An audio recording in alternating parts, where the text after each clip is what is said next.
All right, we've got our hands on another book from Bitmap Books. This one is I'm Too Young to Die, The Ultimate Guide to First-Person Shooters, 1992 to 2002.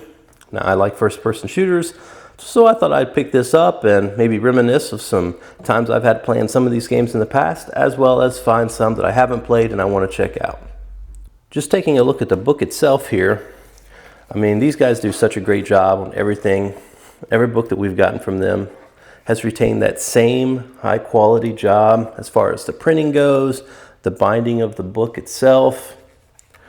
You notice here, everything's sewn in on the edge. We've got a bookmark that's also in here. Here's the edge. I mean, everything looks very well done. I like the color scheme, the black and red, it makes it stand out. You'll notice that the photos on the front have a glossy finish, while the background itself has like a matte black. It makes it really pop well. It's a very good job as far as the artwork design goes.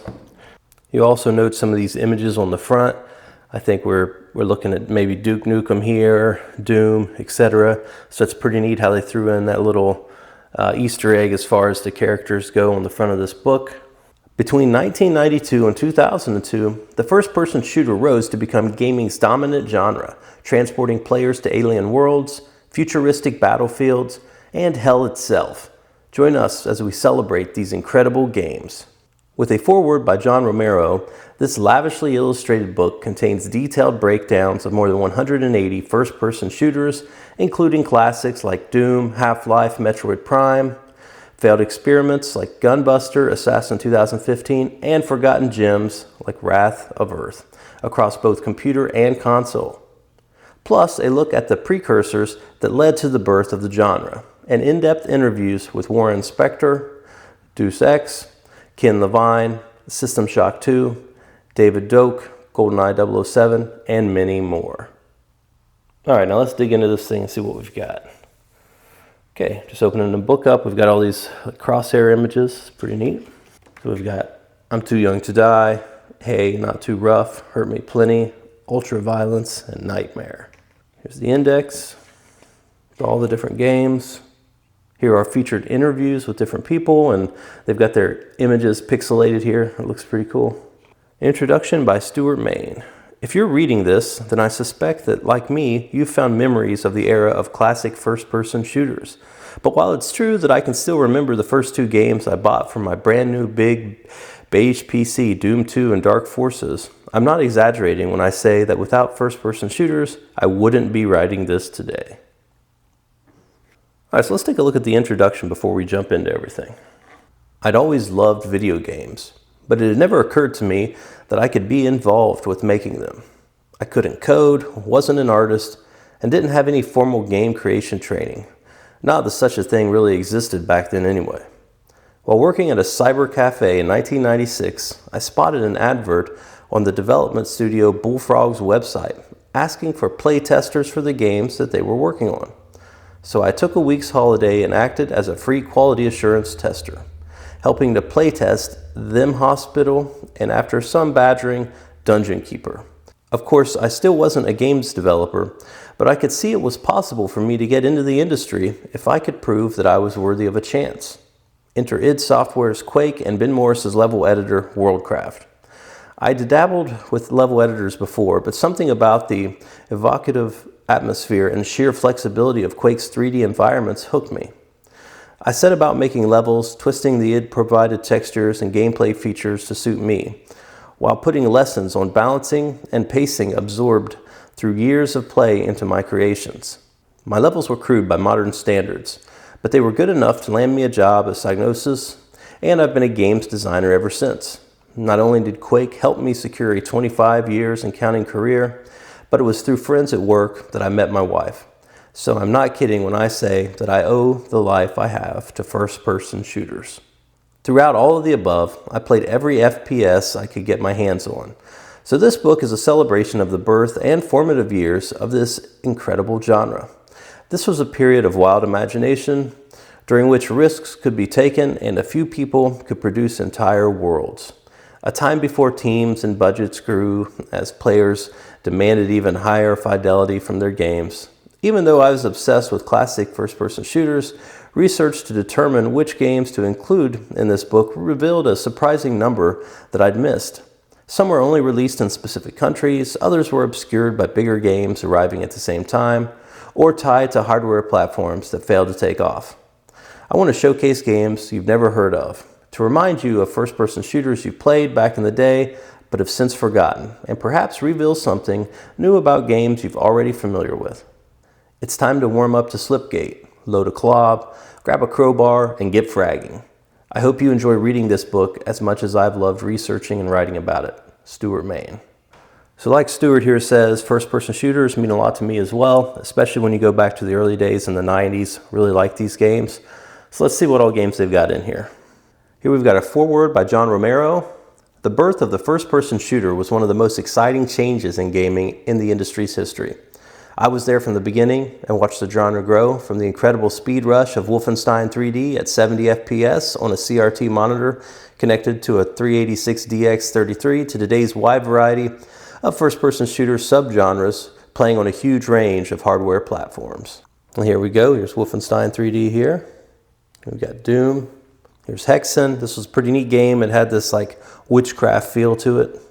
An overview of first-person shooters. We've chosen to predominantly focus on 92 to 2002 because each year in this period delivered rapid advancements in the first-person shooter genre, including changes in gaming platforms, the engines powering the games, controls, graphics, and even audiences. All right, here we go. This is pretty neat. It's an FPS timeline, major titles in the evolution of the first-person shooter genre. So we've got 1973 Maze and then Maze War provided players with the first recognizable first-person shooters. Then we've got Colossal Cave Adventure, 1976. Players explore a vivid location through William Crothers' text. 1980, we've got Battlezone. 82, Way Out. 84, Duck Hunt. 85, The Eidolon. 87, Midi Maze. 89, Midwinter. 1991, The Terminator. 92, Ultima Underworld. 92, Wolfenstein 3D. 93, Doom. 94, Pathways into Darkness. And 94, Alien vs. Predator. Continuing along, we've got 1995, Star Wars Dark Forces. 96, Duke Nukem 3D. Also 96, Quake. 97, Turok Dinosaur Hunter. 97, GoldenEye 007, 98, Unreal, 98, Half-Life, 99, Medal of Honor, 99, System Shock 2, 2000, No One Lives Forever, 2000, Deus Ex, 2001, Operation Flashpoint, 2001, Halo Combat Evolved, and 2002, Battlefield 1942. So here we've got the anatomy of a first-person shooter. This is pretty neat. 1, the environment. 2, the characters. 3, pickup. 4, HUD. 5, health. 6, your weapon. 7, crosshair. And then other elements.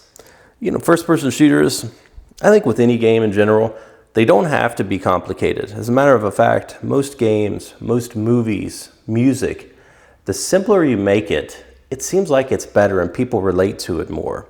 When you start complicating things and just adding too many elements it's when it distracts you from the main point of whatever it is that you're doing, it seems like. So, you know, with the first person shooter, you want good movement of the character.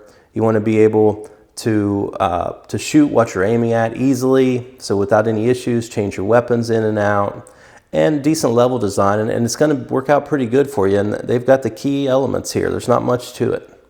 Here we've got the glossary, interview with Ian and Chris Andrew. It's a neat little statement here, the pre-1992 precursors. Though we've chosen to focus this book on 1992 to 2002, it's important to acknowledge that the FPS didn't suddenly spring into existence with Wolfenstein 3D. True, its game was the lightning rod that caused the FPS to explode into the games market. But Wolfenstein was preceded by an incredible array of games that each had its own approach to first-person gameplay. Here's the Phantom Slayer in 1982. I've never played this. It's definitely got that first-person look to it. This is some kind of creepy guy in red. I don't know if this is a Grim Reaper or what he's doing here, but I have to check that game out.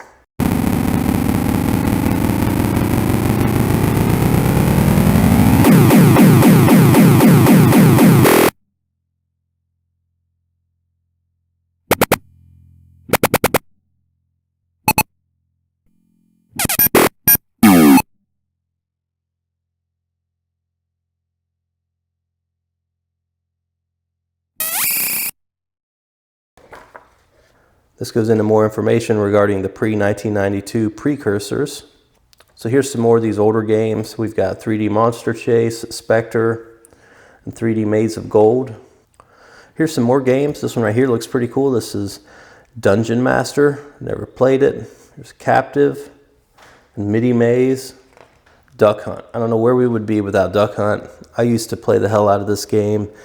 My brothers and I had bunk beds, and we had a little small CRT TV hooked up to our NES on the shelf close to our bed, and I would lay on the top bunk of our bed with the light gun and play this game.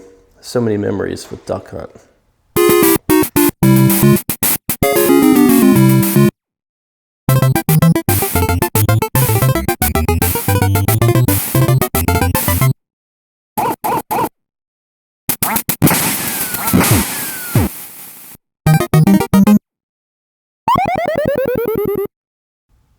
Here's an interesting game. It's called Corporation, released in 1990 by Core Design, and it was released on the Amiga. Never played it, but it looks pretty good.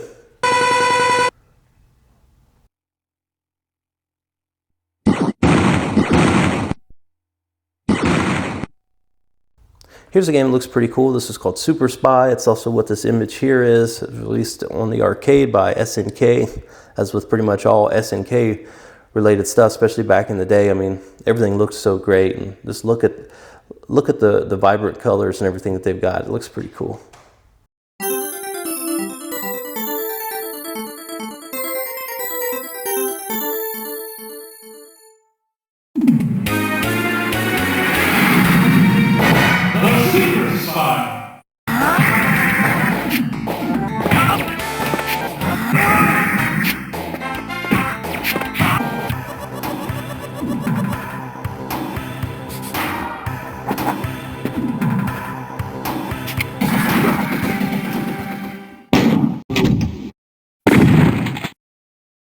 (1992), here we go. Even if id Software didn't invent the FPS, Wolfenstein 3D was certainly the moment the genre crossed into the mainstream.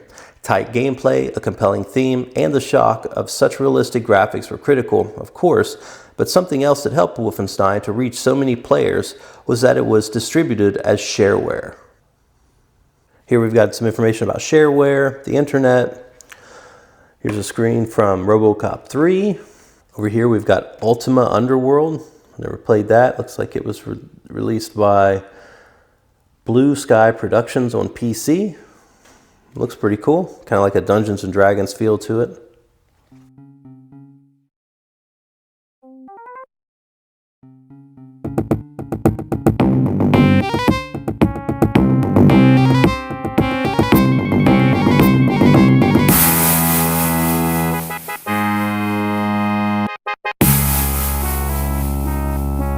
Treachery and doom, my brother would unleash a great evil.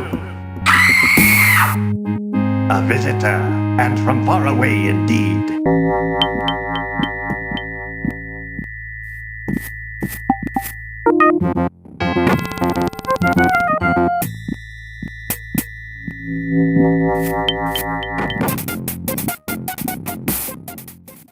All right, so here we go, Wolfenstein 3D.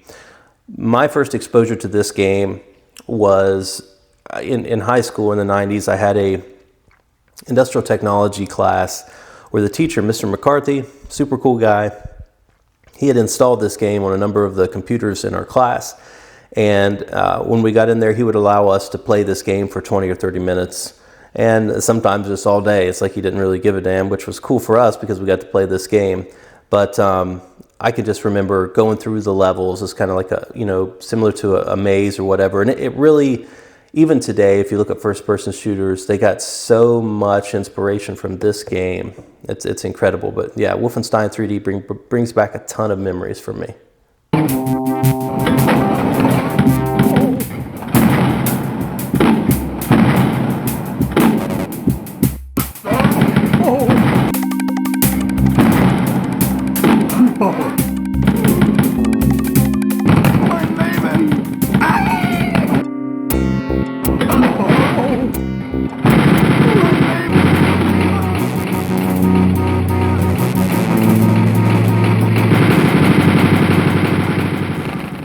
So here's an interview with Scott Miller. This looks pretty interesting. He's going into detail about a number of different games. The Cross, the Commander, Blood, Duke Nukem 3D, which is one of my favorites for the genre. There's Shadow Warrior.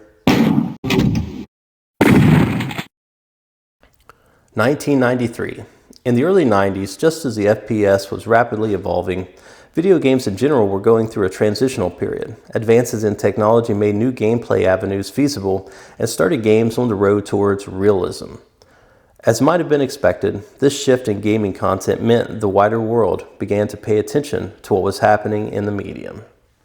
Now, I've never played this game, but this image looks pretty cool. This is Escape from Monster Manor. Here's some information regarding CD-ROMs, 32 and 64-bit consoles, congressional hearings. This is a game here, Ken's Labyrinth, released on DOS. I never heard of it. Here we've got Jurassic Park for the Super Nintendo. Space Hulk on the PC and Amiga. Never heard of that. I never had an Amiga, so a lot of those games, unless they were released on other consoles or platforms, I haven't really had any exposure to them. I know there's a ton of great games for the Amiga, but I never had one. The Terminator Rampage. So here we go with this Escape from Monster Manor. I've never played this game. It looks like it was released on the 3DO. I've never had a 3DO or really been around one, so that makes sense. But that looks like that might be a cool game. Kind of like a Hexen or Doom style game.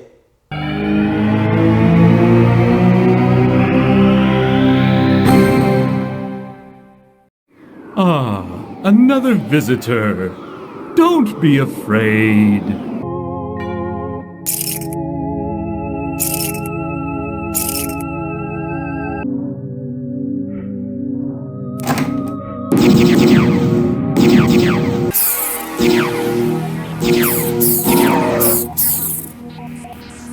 Tread carefully now. There's a game, Blake Stone, Aliens of Gold. Very specific name. This was out on DOS. I mean, it looks similar to Wolfenstein. Doom. Where would we be without Doom? You know, the age-old question. Can it run Doom? Well, maybe the book could run Doom. I don't know. This is a cool game. It needs no introduction. Everybody knows what it is. Especially if you're into any type of gaming, you're going to know what Doom is. It brings back a ton of memories playing this thing. And just all the different versions of Doom that's came out over the years, the sequels, they continue to make them, and definitely one of my favorite games as far as first-person shooters.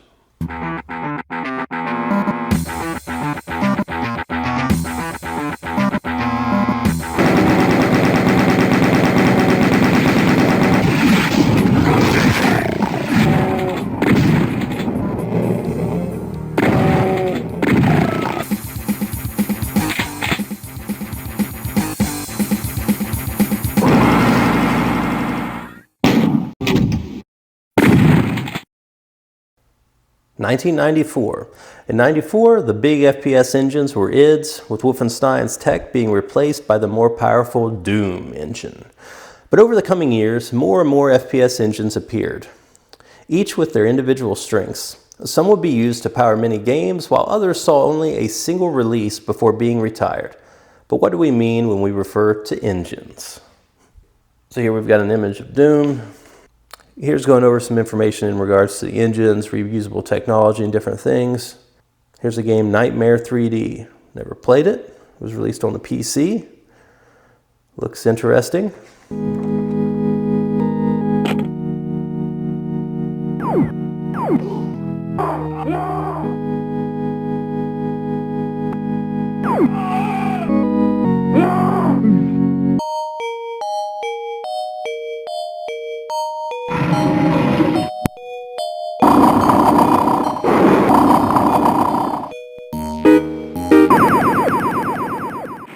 Alien vs. Predator, which is probably one of the best games, if not the best game, arguably for the Jaguar. There's not a ton of really good games on that console, but this is definitely one of them.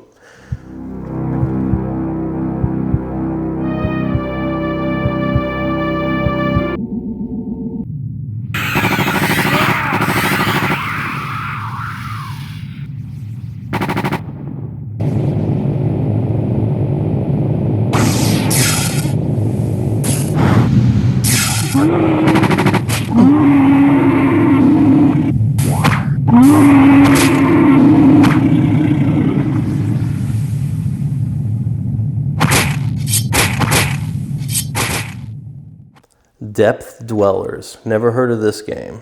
It's released on PC.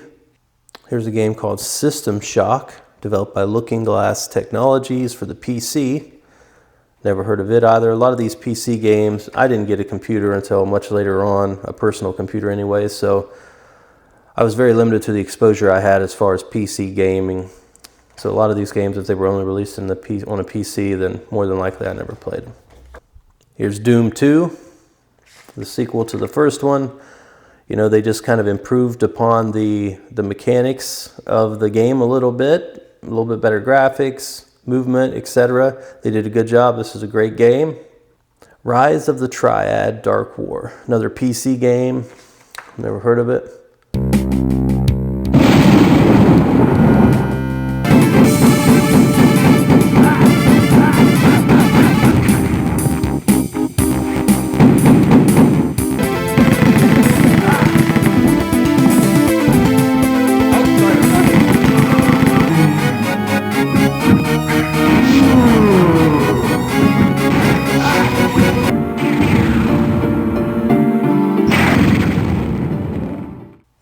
'Here's a game released for the Mega Drive and Mega CD, Bloodshot. Now, I never played this game, but I will definitely check it out because it looks pretty cool.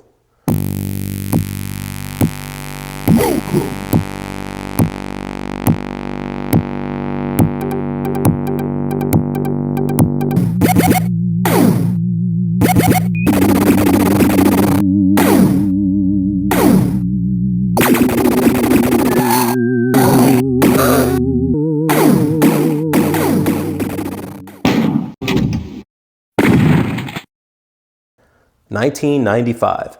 While the introduction of new storage media, platforms, and online play all shook up video games, by far the most seismic shift in how games were played was the transition from 2D sprite-based gaming to 3D polygonal worlds. The standard for cutting-edge graphics was rewritten by this change, forcing developers to keep up or be left behind. So in regards to the sprites versus the polygonal worlds, I like both. I think that the sprites really have a neat look to them when they're done right. If they're just kind of thrown together and it's hard to make out what the image is, then no. But if they're done right and the artwork really looks good, then a sprite can look really, really good in a game. And as far as these polygonal worlds or polygonal shapes, characters, what have you, sometimes they can just look off and they just look goofy. At the time, it was different. You know, back in the day when you're seeing this stuff 3D for the first time, it's like, wow, it's really opening up your mind. And it's a step, right? It's a step into getting to more realistic characters, which is what they were trying to do. But now when you look back at those, some of them look and play rough, when at the time it was pretty cool. Here's a game, Killing Time, that was released on the 3DO. Now, I've never played this, but I just picked up the re-release of this for the Nintendo Switch that just came out. And we're going to do a game review of that. I'm curious to see if it's any good or not. The game looked kind of goofy, so that's why I picked it up. But if for nothing else, maybe it's going to give us a laugh. But Killing Time, we're going to check that out. I'm off the rocky coast of Maine, heading toward the island of Matinicus, alone. My Egyptology professor, Dr. Hargrove, was always recounting his trips to northern Africa in the 1930s and his search for a mystical water clock from the dynasty of the pharaoh Ramses. The clock supposedly had powers to grant everlasting life. Claimed he found it once, but whatever Hargrove found mysteriously disappeared after a visit by the expedition's patron, Tess Conway. I've picked up the trail where Hargrove left off. It has led me to heiress Tess Conway's island estate. Tess was obsessed with the occult.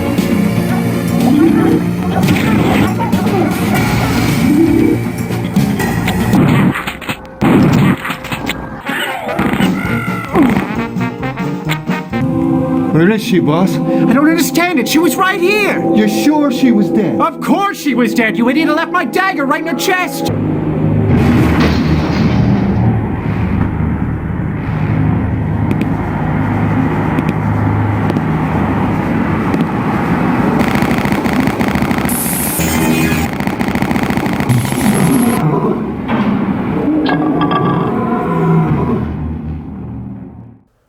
So here's Witch Haven, which there's a note down here. Witch Haven is both less cartoony and more goofy than Hexen. Hexen was a pretty cool game. I've never played Witch Haven. It looks like it was released on the PC, but they're comparing it for some reason or another to Hexen, so maybe it's similar to Hexen.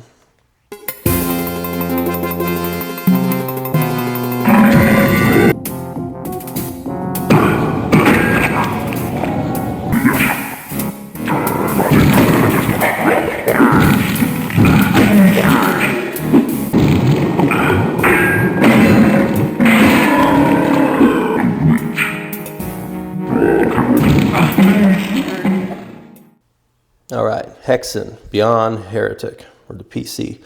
I can remember playing Hexen. This is a pretty cool game because it's not just a shooter. I mean, you've got guys that are casting, you know, like these magic powers and different things, and I always thought that was pretty cool. I think they can make a new version of this and do really well with it, and maybe they have that I'm not familiar with, but I think they could come up with a new version that looks really good and be fun to play, especially with some of the monsters and characters they've got in this game. I always thought that it's interesting because this character here shares a huge likeness to the Violator from the Spawn series of comic books. This guy right here.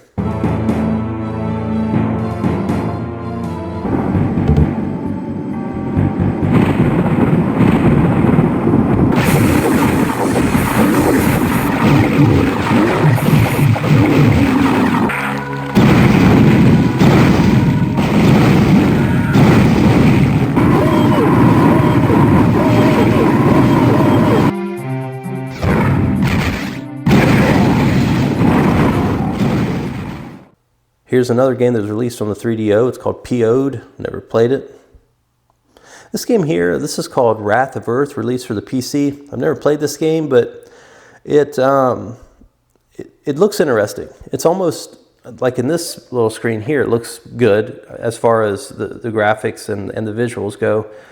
But when you get to this, it's got all this green. It's kind of hard to focus. I mean, at least on the picture for me.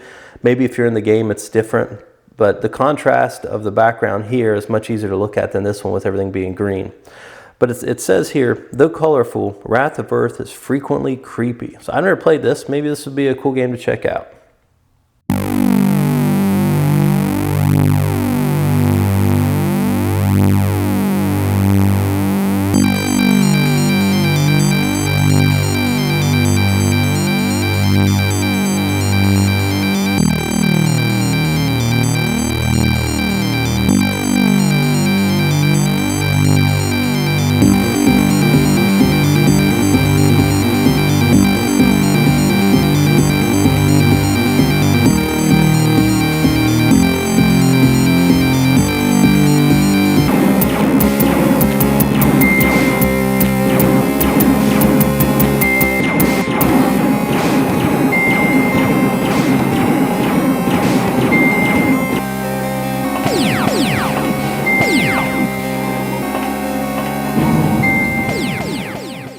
Here we've got an interview with John Romero.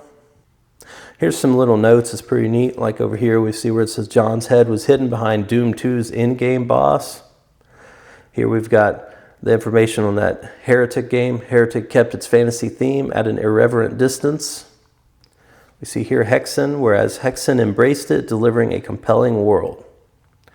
And then a few games have an atmosphere as thick as Quake's. 1996. Thus far, most of the FPSs we've covered have focused on delivering a single-player experience first, followed by additional multiplayer maps and modes. With the internet gradually becoming easier and cheaper to access, we now begin to see more multiplayer becoming more and more important for FPSs, culminating in the era of online-only games. So here we've got Quake, 96. This is an image from the deathmatch mode in Quake. This is really what makes a lot of these first-person shooters fun. The game itself is fun, but getting a few friends together and playing deathmatch, that's fun. Here's a game called Cyberdillo, released on the 3DO. It's kind of hard to look at. And they've got this little note here. Confused by the screenshot? Welcome to Cyberdillo. Yeah. I don't know how good this game would or wouldn't be, but it's definitely hard to look at.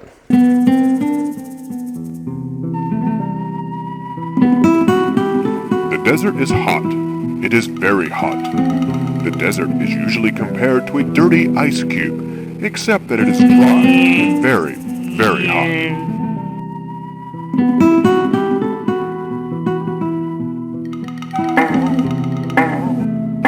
The armadillo is a common sight. Feasting on ants and an occasional grasshopper, he bothers no one.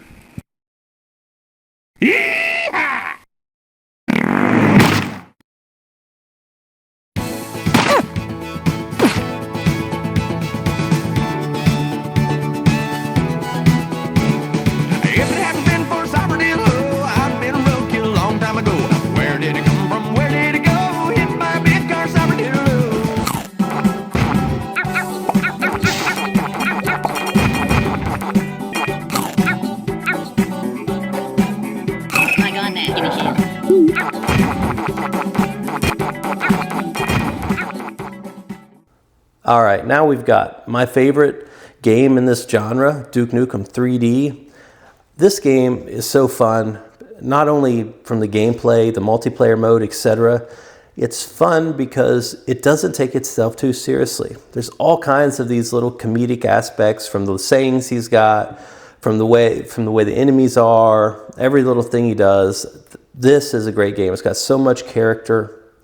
I think it would be great if they came out with a new version of Duke Nukem 3D that really was similar to this original one, but with the modern day graphics. I think it would be awesome. You know, you're going to have to get a team of people that know Duke Nukem for what it is, and they don't take it too seriously, and they leave that comedic aspect to it so that you know, it brings a smile to your face. Listen to him rant on all these little one-liners and the way that the levels are designed and everything. I mean, we've got these aliens sitting on toilets and different things. I mean, and that's what really makes this game special. The multiplayer mode is awesome. I can remember playing it and getting the shrink ray gun, shrinking your friend or your enemy, and then you go up and you step on them and it just smashes them, and it'll like switch. You can see it from the other point of view where the person's running around really big above you and they step on you. I think that's awesome. But yeah, I would really love to see a new Duke Nukem game come out, first-person shooter with modern graphics, same style as the original as far as the gameplay, the one-liners, and all that. I think it would be a great game. Would love to see it.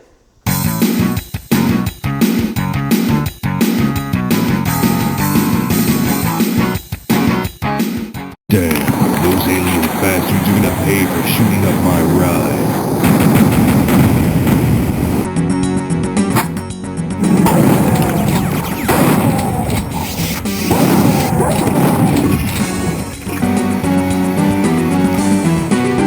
Come get some. Cool. Come get some. Don't have time to play with myself. So here's another big one in the genre, Quake. I'm sure everybody's familiar with this game. I think Quake's good. It's a fun game. I prefer the multiplayer mode more than the single player mode for this game, but it's still fun. I think it was Quake 2 maybe, whenever they had 9 Inch Nails do the soundtrack. That was pretty cool. I'm a fan of them. But yeah, I can remember playing this game when it came out, and a lot of memories with Quake.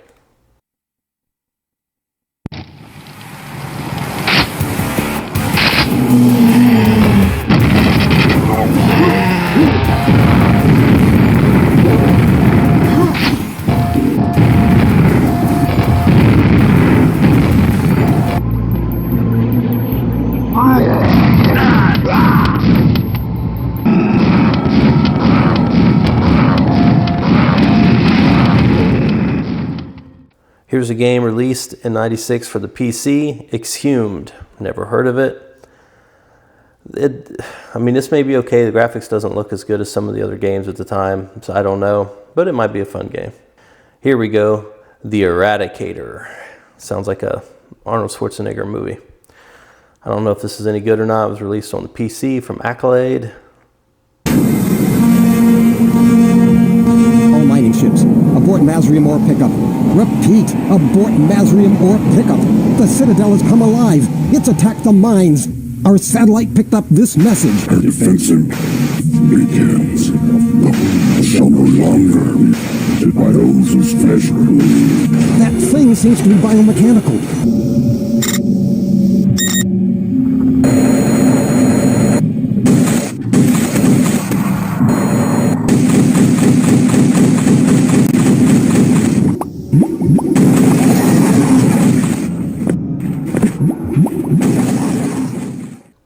Here we go, Chex Quest, released for the PC. Never heard of this game. Each Doom element has an analog in Chex Quest. Okay, so I guess it's got a similar feel to Doom. Maybe this is an okay game. Never heard of it.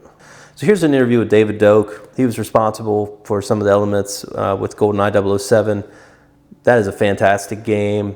I don't think it needs any type of introduction, but great game for the 64. I can remember playing that thing for hours, not only to beat it, but also the multiplayer mode was awesome. 1997. Once Quake's complex, beautifully lit, multi-level spaces ushered in the era of 3D first-person shooters, 2.5D engines suddenly looked out of date.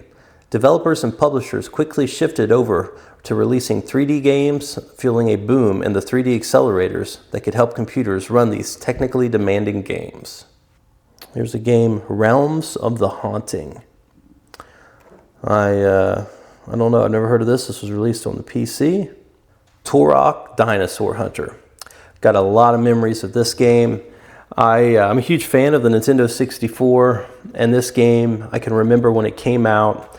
My brothers lived together at the time, and they had a big screen TV, well, big at the time, and they had surround sound set up in the living room. So we hooked this up and we were playing it, and we, you could hear all of these when you're in the foggy area in the beginning, going through the levels, and you could just hear all these sounds and everything. And it was such a unique experience for us at the time. I could still remember it today. Looking back at some of the graphics, by today's standards, obviously it's not all that great, but at the time this was really something else, and playing it was very, very cool. But yeah, a lot of memories with Turok Dinosaur Hunter.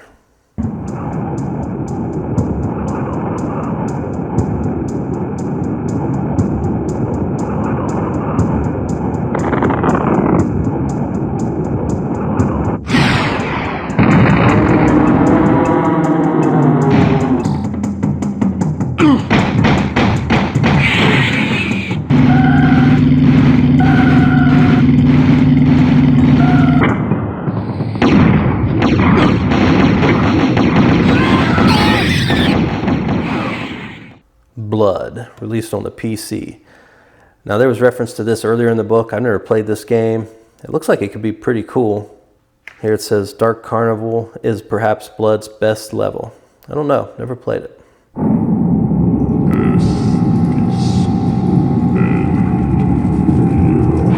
Welcome, my servants, my slaves.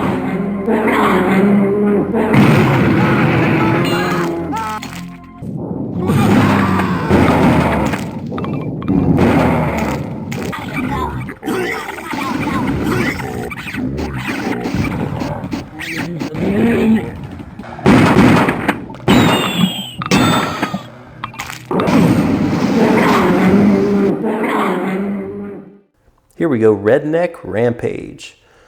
Released on the PC, never played it, but I'm assuming it's kind of a mockery type game. It's probably got crazy weapons, shooting crazy enemies. It's probably a fun game to play. Again, I don't know if it's any good or not, but it might have some fun to be had there.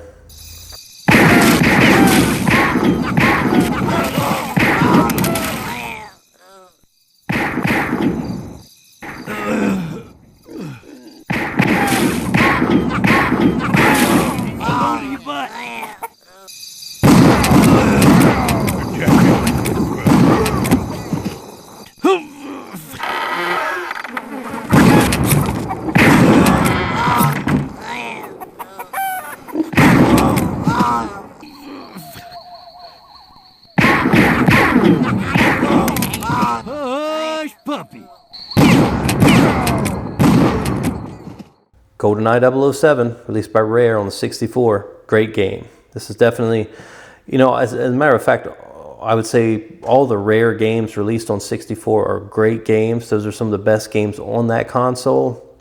And I think Nintendo missed out whenever Microsoft purchased Rare. I don't know how that whole acquisition came about, but it seems like Rare really fit in well with Nintendo as far as their games go. And I think Nintendo should have done something to try to pick up those guys and still be creating games for the Nintendo as far as Conker's Bad Fur Day, Diddy Kong Racing, all those kind of games. I think they could have made newer versions of them and made new titles as well. But with that group, I think they could have done really well with it. And it's a shame it didn't work out that way. I mean, Microsoft's got them, and there's a lot of potential there for what Microsoft could do with them. I think some of the best games on that console are, without a doubt, made by Rare.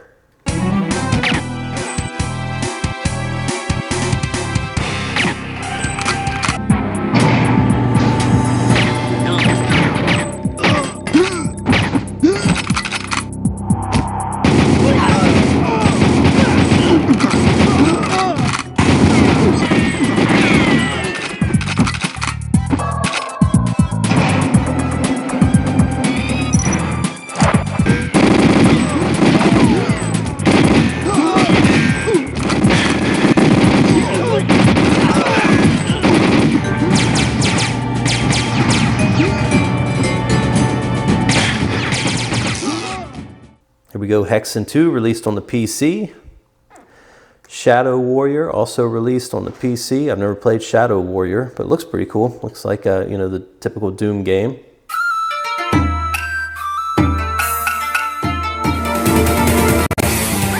You no mess with Lo Wang. Lo Wang, come for you little snake coward. Row your boat gently down to the stream.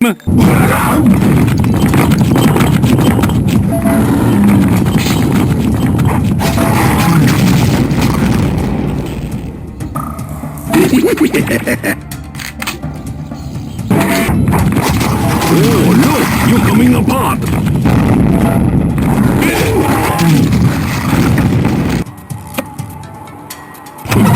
Rather kick-ass than solve puzzle.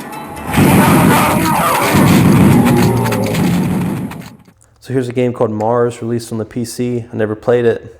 Looks like it's very heavily inspired by Doom. This might be a fun game. It says down here, borrowed elements aside, Mars is still good fun.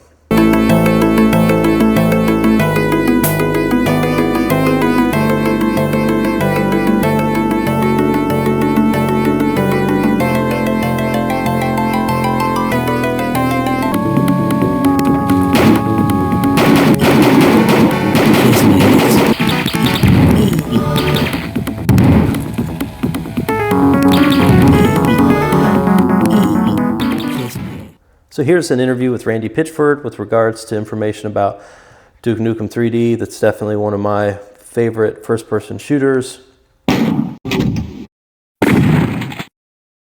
1998. With the benefit of hindsight, 1998 has been hailed as one of gaming's great years, with several classic franchises being born. Obviously, the biggest first-person shooter of the year was the groundbreaking Half-Life. But Unreal, Thief, Rainbow Six, and Delta Force Each brought its own perspective on directions and rapidly expanding genre could take. Here's an image from Half-Life. So here's Unreal, released on the PC. I can remember playing this game, similar to Doom or Quake, etc. But it's a fun game. Prisoners 849 escaped.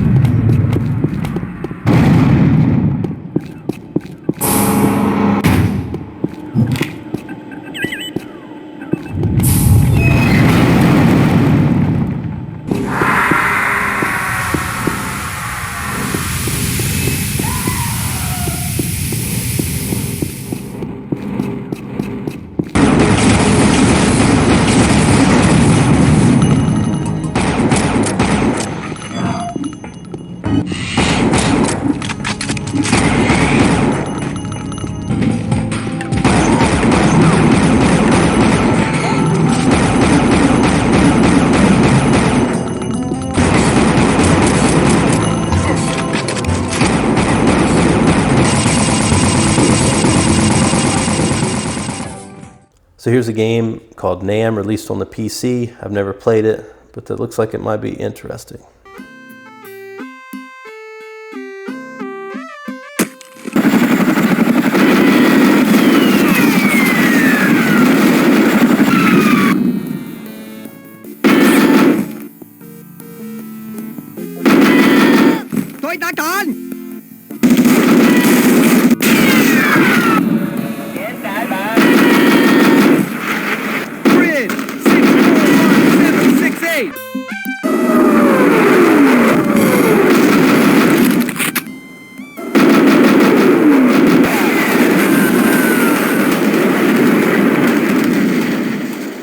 We've also got Tom Clancy's Rainbow Six. There's been many different games in that series released, and they're usually pretty good. The year is 1999. The Cold War has been over for more than a decade, and for the first time in a half-century, the world is free from the spectre of nuclear apocalypse.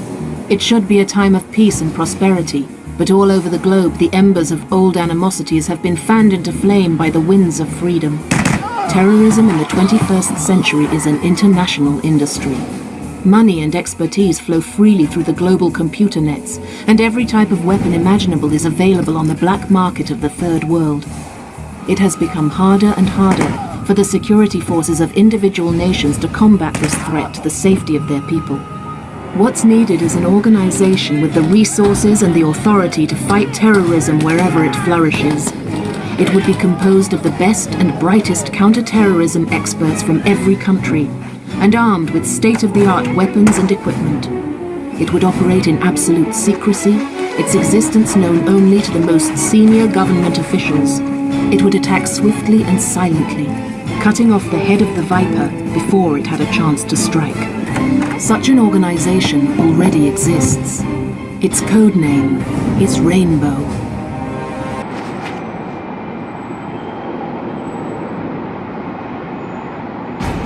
Charlie, go!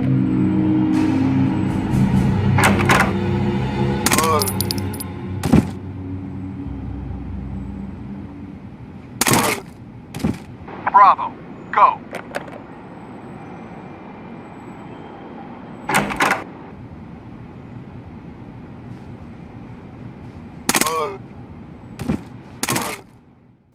So here's a game released on a PC called Sin. I mean, it looks pretty good. I've never played it, but visually it looks pretty good here.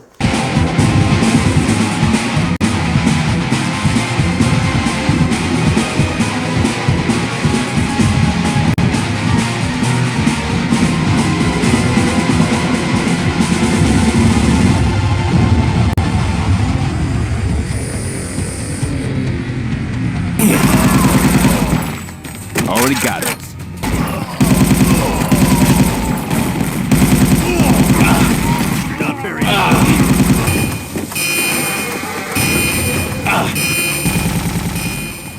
Here's Blood 2. We talked about Blood a little bit ago. Never played this one either. Released on the PC. Again, a lot of these PC games I've never played, but you know, maybe I should try to get some of these games and play them with the boys. They look pretty cool. So here's Half-Life, released on the PC. I'm sure everybody knows what Half-Life is at this point.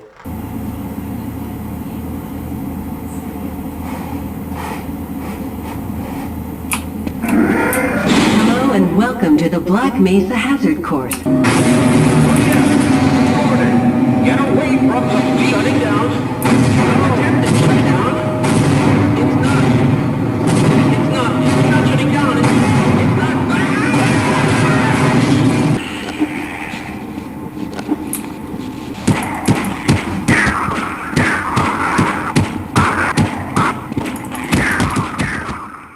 So here's South Park, released for the Nintendo 64. This was an okay game. You know, they were trying to kind of expand out into other markets as far as the series goes, so they made this game. And it's definitely heavy with the multiplayer, like a lot of the other games are with the Nintendo 64. But it's all right. It's not a terrible game. It's not the greatest, but it's not bad. What the? Dude, this is pretty f***ed up right here. Oh my God! They killed Kenny! You bastard! Cool!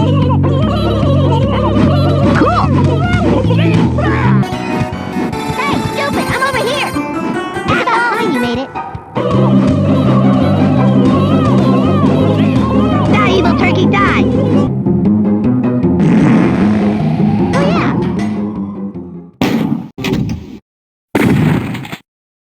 1999. Its surprise did when fans started modding Wolfenstein 3D. Even though it was compressed using a unique format, the studio decided that if people were going to mod their games, they would make that as easy as possible, an approach then adopted by other developers, leading to fans not only making content, but the tools to create it. Redline Gang Warfare 2066, released by Beyond Games for the PC. Never heard of it, but check out this guy. He's got, I don't know what he's got going on. It looks like he doesn't have clothes. He's got nails stuck all over him.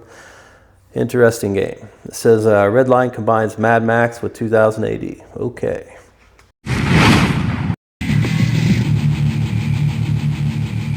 All right, that was those two guys who lived behind the gas station with Redline This. Sure to be a #1 hit here in Stadium City, since nobody else has any instruments. Yeah.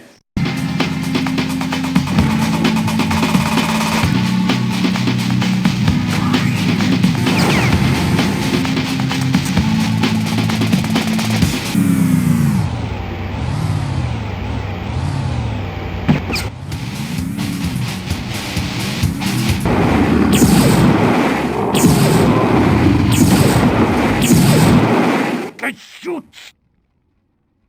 Lost my appetite. Later days, asshole. Here we've got Unreal Tournament for the PC. So this is really, I think, what opened up that game as far as having that multiplayer functionality and just allowing everybody to compete against each other, kind of like Doom, Duke Nukem, etc., those games. And that's really what opened that up. It was pretty cool.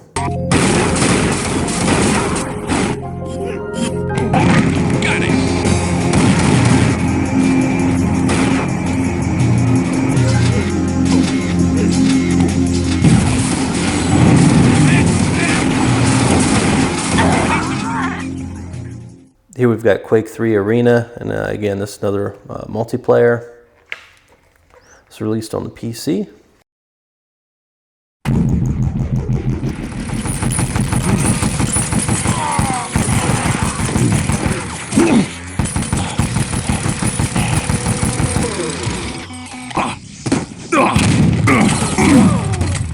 Two frags left.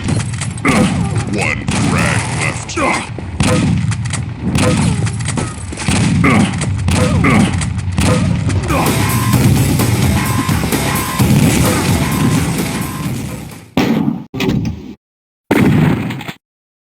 2000. While shareware and demos helped, for the most part, early games simply appeared on store shelves when released. But the period we're covering brought a gradual shift towards being able to track and get excited by a project's progress. Games had always benefited from marketing, but now the internet brought access to their creators. Here's Perfect Dark. That's a pretty cool game. Released again by Rare for the Nintendo 64, and I believe they're coming out with a new Perfect Dark game as well.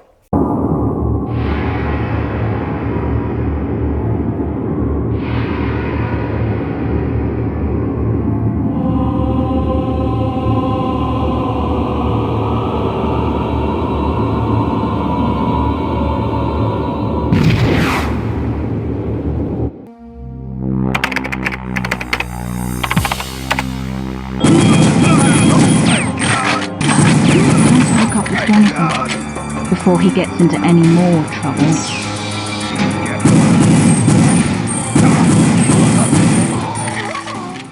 Here's the Do X. This is released on the PC. There's been a lot of references to this game in this book. I've never played it. Maybe it's a pretty good game though with all the references they've got.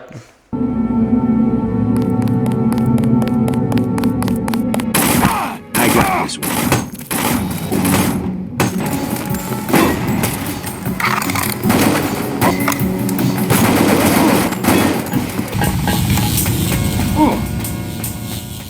So here's another James Bond game that came out for the 64, but this one wasn't released by Rare. This is The World Is Not Enough.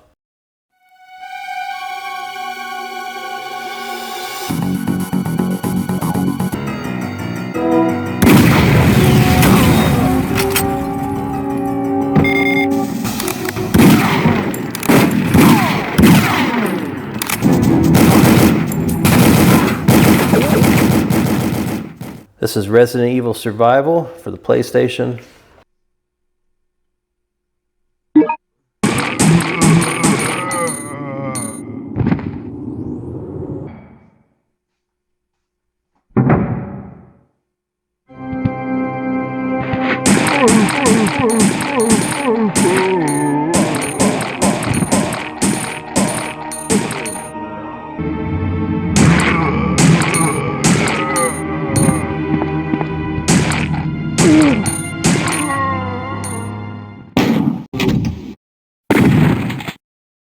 (2001). When a new gaming trend emerges, it takes time for that change to ripple out. With developers forced to choose, continue their original plan, update what they're working on, or scrap it and start again. While almost every game we're covering has shifted from sprites to polygons, you can watch the proliferation of multiplayer first gameplay rollout over the next few years. Here's an image from Alien vs. Predator 2. So here we've got Clive Barker's Undying. Now this was released on the PC, I've never played it. It states down here, Undying builds a genuinely creepy atmosphere. I would be very curious to play this though. Clive Barker, he was the one behind Hellraiser, Lord of Illusions, Nightbreed, a number of other movies and books. He's a writer as well. He's been involved in all kinds of stuff, horror related. So I'd be curious to see what this game is like. I don't know how involved he was with everything. Maybe he wrote the ideal of it or something, and and they converted that over into a game. But I'd be curious to at least check it out and see how good or bad this is.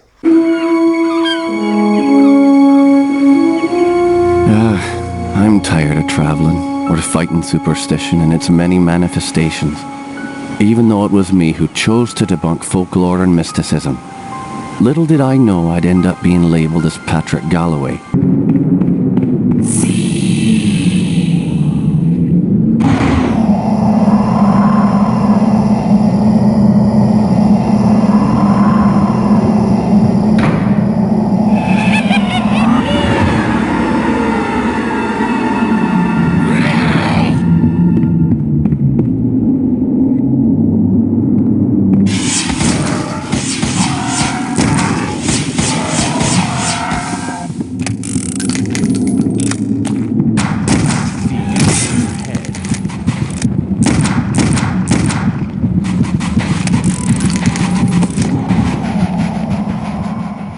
Here we've got a game, Serious Sam, the first encounter for the PC. Never played it.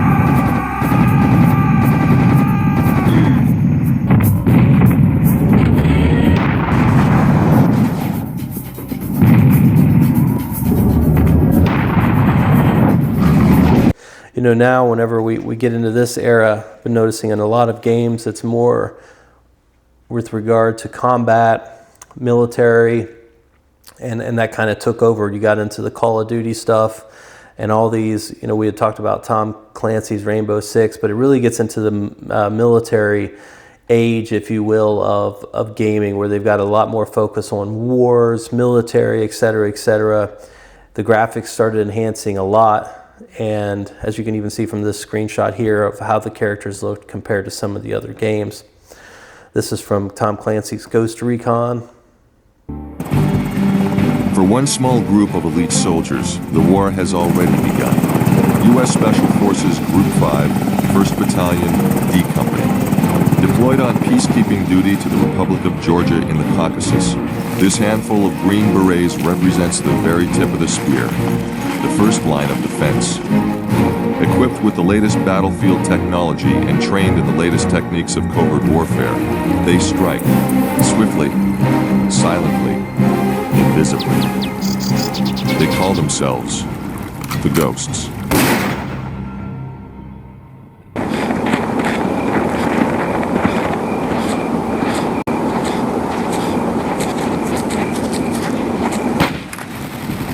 Kill confirmed.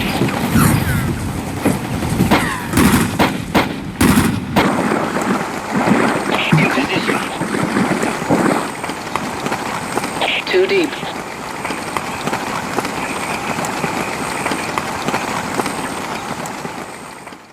So here we've got 007 Agent Under Fire. Never played it. It says it was released on consoles, so I would assume the typical consoles of the time. It looks pretty neat here. It says Agent Under Fire nails the Bond movie feel. So I have to check that out. I've never played it. Also, there's a note here of Halo Combat Evolved. Obviously, everybody now knows what Halo is and has become. I think Halo's okay. It was never something that I was really excited about. I've played some of the games, but I was never a big fan of Halo. I think some of them are all right, and it's just interesting to me, you know, how big that franchise has really became with the show and everything. And I think they did really well with it. '"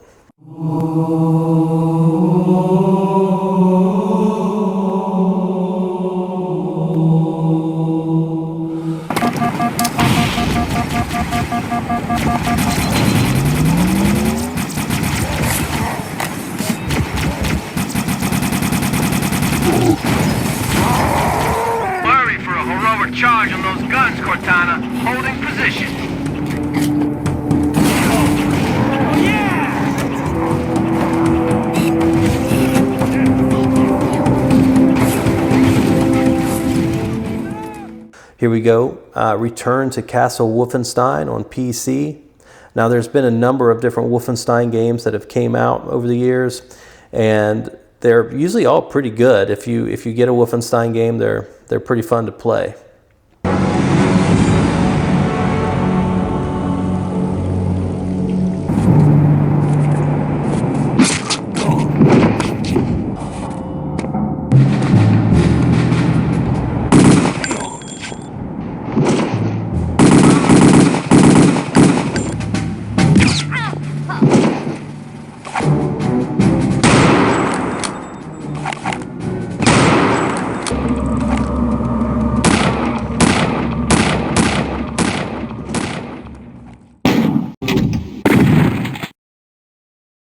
(2002).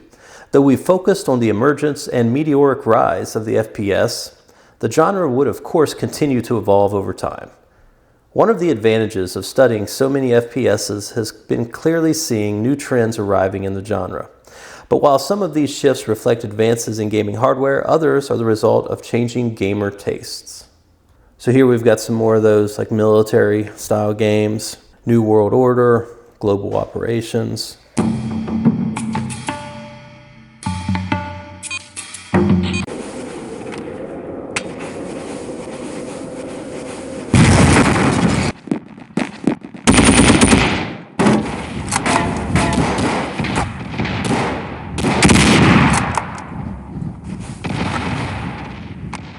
Die Hard, Nakatomi Plaza. I never played that. It's for the PC.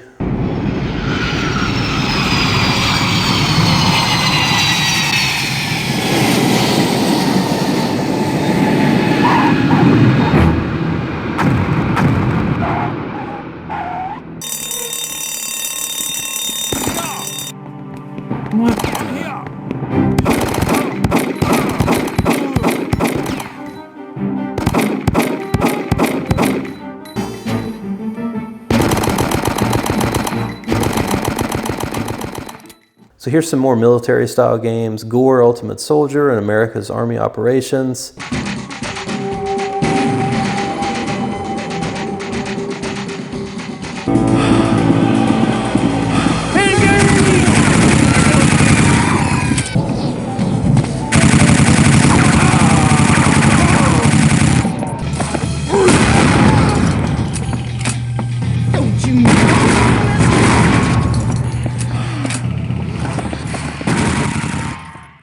Again, in this era, there's just so many of these military style games starting to come out and really become popular.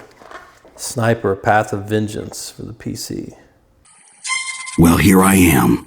A perfect night for a job. Drop that! Hold it!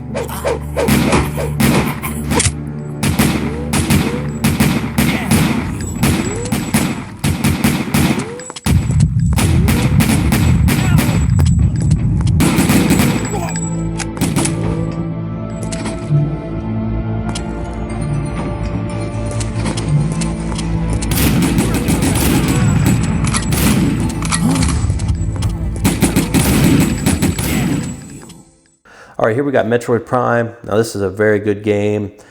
There was a newer version released for the Nintendo Switch that was the remastered version. It's very polished, looks great, plays great. We did a playthrough of that game on our channel if you're interested in checking that out, but very good game, Metroid Prime.